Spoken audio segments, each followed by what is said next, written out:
وأكواب. ഓദിക്കോ, പേടിക്കാതെ ഓദിക്കോ.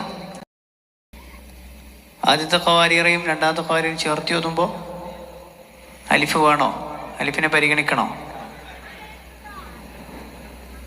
ഒന്ന് ഓതിയേ. കാനത്ത് ഖവാരീറാന്ന് ആ ഭാഗം മുതലൊന്ന് ഓതിയേ. കാനത്ത് അടുത്ത ആയത്തിലേക്കൊന്ന് ചേർത്തി ഓതിയേ.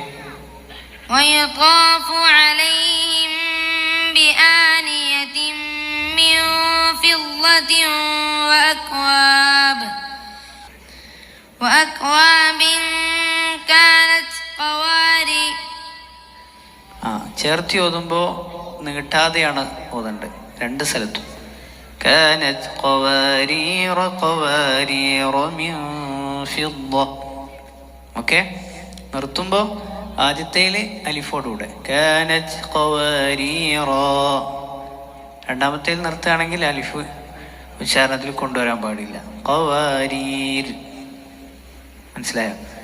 ഇതുപോലെയുള്ള പ്രത്യേകമായി ശ്രദ്ധിക്കേണ്ട കലിമത്തുകൾ ഭാഗങ്ങളൊക്കെ നന്നായിട്ട് പഠിക്കണം. നല്ല ശബ്ദമുണ്ട്. അള്ളാഹു നിലനിർത്തി തരട്ടെ. തഹ്ഖീഖായ ശൈലി ഒന്നും കൂടെ പ്രാക്ടീസ് ചെയ്യുക. അള്ളാഹു ബർക്കത്ത് ചെയ്യട്ടെ. ജസാക്കുമുല്ലാഹു ഖൈർ.